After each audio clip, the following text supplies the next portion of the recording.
I'm interested in kind of things that are a dichotomy where they kind of feel good at points, but then also don't feel good at points. So, things like I did competitive debate, and there were moments of the community and the passion and the co-creation that were really amazing, but then at the same time, there's the ingrainedness in the what is that's feels bad, or graduate school, I'm about to start graduate school, and I love the whole discussion of institutionalization. I struggled with school for so long, but there's so many things like the focus and the co-creation experience in a classroom and the leading edgeness of school that are so amazing, And it's that moment where I love the beneficial aspects of it, but then the contrast also can take me out of alignment. And I know it's fine and it's all working out, but I guess it's just, do we stop moving forward in order to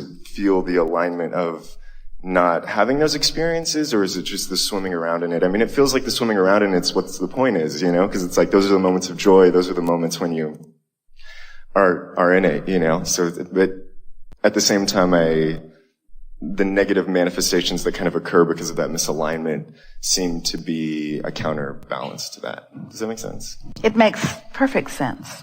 So let's chew on this just a little bit. What do you think your overall feeling is about being engaged in that co-creative dance, as you said, at graduate school or in school? And we're just going to ask you some questions just to flesh that out. Do you feel eager and excited about the life that is before you? Yeah. So your balance is so in place that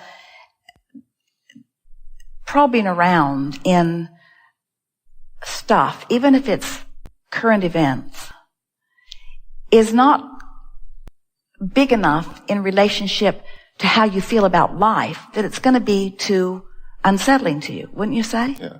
So as you're exploring all of these things and talking about the things that you were talking about, social injustices or things in the world that aren't working as well as you would like them to, still your optimism is so supreme because you largely know that you're here for improvement. And so poking around in the problem is known by the whole of you as part of the improvement process, part of the joyous creative process. So the emphasis that you feel, the majority of what you feel, is the aliveness, the social interaction, the co-creative dance, the brilliant minds coming together, the insights that are occurring to you. Your inner being, here's a good way of saying it, your inner being will come to the party, will come to the debate and make you brilliant, even if you're talking about the side of the proposition that you don't want to support. Totally. Isn't it interesting? Because that's the game you're playing. In other words, in this game, I'm going to take this discussion to a whole new level, and I'm going to make them see something that they've never seen before, and I have the resources to do that. In other words, my inner being, does that mean, yes, we're having a little party here on our own. Does that mean that my inner being would actually help me in the promotion of a step one moment? Yeah. Would it?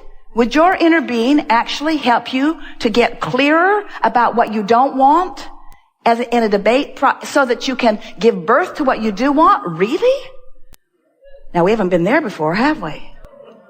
In other words, this manifestation, this fullness of who you all are. In other words, this whole conversation is you can't get it wrong and you never get it done. And as long as you're feeling mostly fun and joy about what you're doing, then keep doing it that way, you see. Totally. We don't ever want you to say, oh, I study this spiritual stuff. Yeah. Which means it's like being a vegan. Yeah. We love you very much. But you're so pure about what you eat, you're not eating anything that tastes good. And we don't want you to be such a purist in your thoughts that you're isolating yourself off into this corner where I'm a spiritual person. And so I should not be having that thought. And we say, a lot of those thoughts lead to other thoughts and other thoughts. It's like saying I'm an artist and I will deprive myself of most of the mediums that are available to me because I disapprove of them in this way and this way and this way and this way. And we say, then you're going to miss out on a lot of the delicious, magnificent things that you will be creating if you deprive yourself of the resources of creation. And I guess too, I feel like I love kind of the work of being in contrast and stabilizing your vibration in that place because it feels amazing. Say that again, because those are the most perfect words that we've ever heard. Being in contrast and stabilizing my vibration. Totally, because it's like you can be on a beach and feel good, but it's that moment of like being in a situation where you're not on a beach and still feeling amazing. That feels really great, you know? But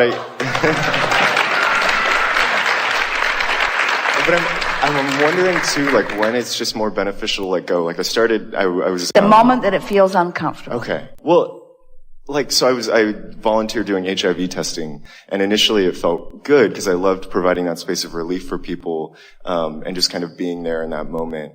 And that was kind of right when I started, that was a year ago, right when I kind of found you, and then it's like, as I've progressed in my understanding of the law of attraction, I'm feeling, because there's so much socialization in our community around HIV that I'm realizing for myself personally that might not be the best thing for me to be consistently.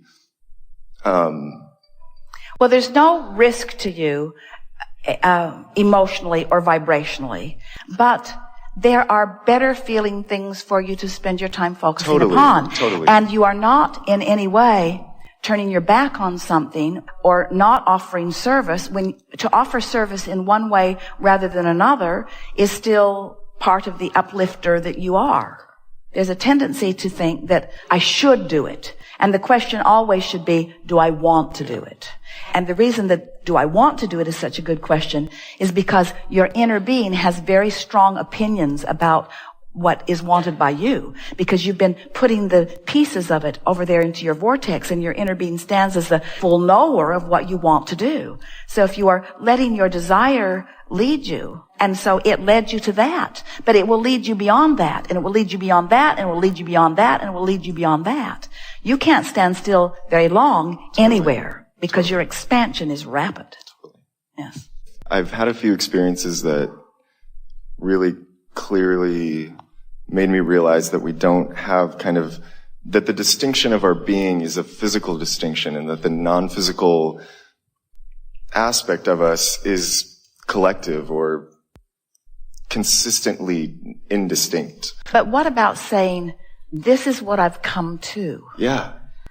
This is what I've come to. It adds the appropriate importance to the bigness that is you, while bringing all of the richness and resources and support and purity and goodness that is also you. When we say the leading edge, we're not kidding. Totally. And I feel like I was kind of caught up in this idea that that distinction of ourselves meant that we had to figure something out in and of ourselves, but it's not. I don't know, those experiences were so amazing because it made me realize, but then there have been discussions like, when you were talking about how we have kind of an intention before we come. And so it was making me think, well, maybe that's not true. Then maybe there are these like distinct non-physical entities that are kind of. Well, doesn't it make sense though that the intentions that you had before you came were the leading edge before you came? But now you're here in this physical body, that's the leading edge. Yeah. Consider this. We think that this is part of what you're reaching for, maybe all of it. So let's start with the premise. It is law-based and factual that vibration precedes manifestation. So here you are, manifested, thinking. We really liked the vivid imagery of the debating and the co-creating and all of the power and fun around all of that. So here you are having this wonderful physical experience, and out of it is being born leading edge vibration that will then lead to leading edge manifestation. So it really is non-physical, reaching forward with thought, and then you manifesting.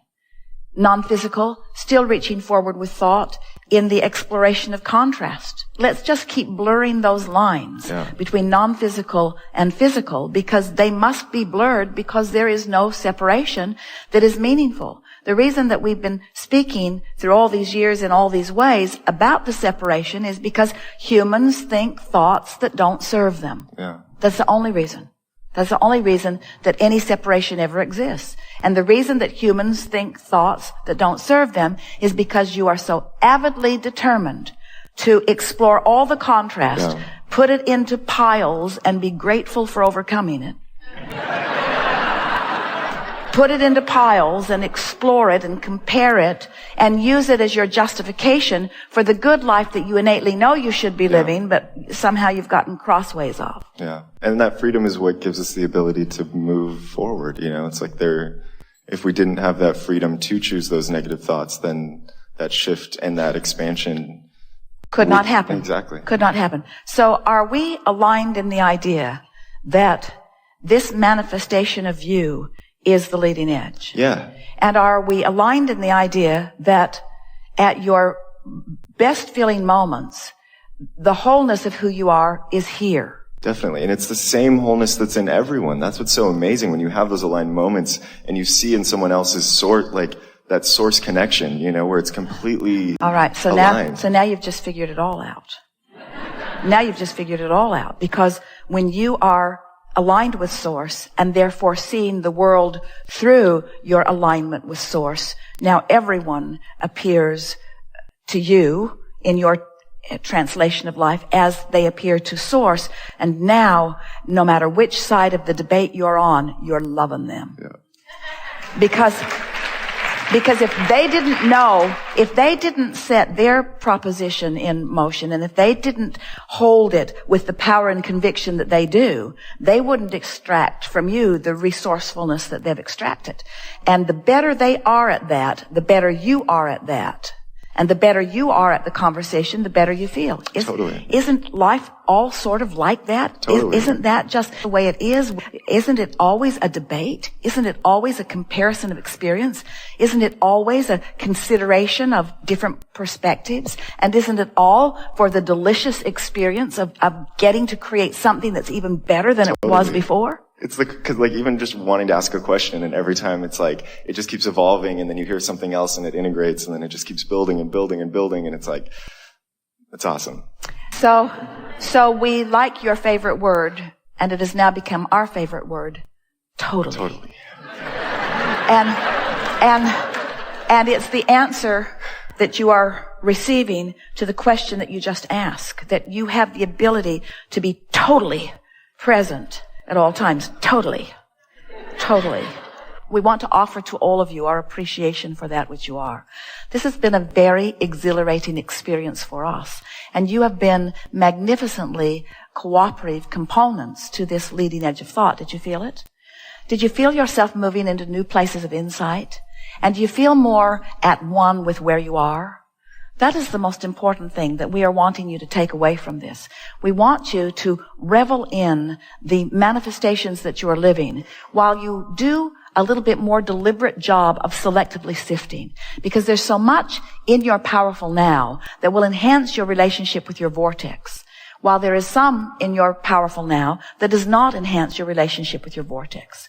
So use your now only to enhance your relationship with your vortex. And otherwise, just let your dominant intent be to be feeling as good as you can feel.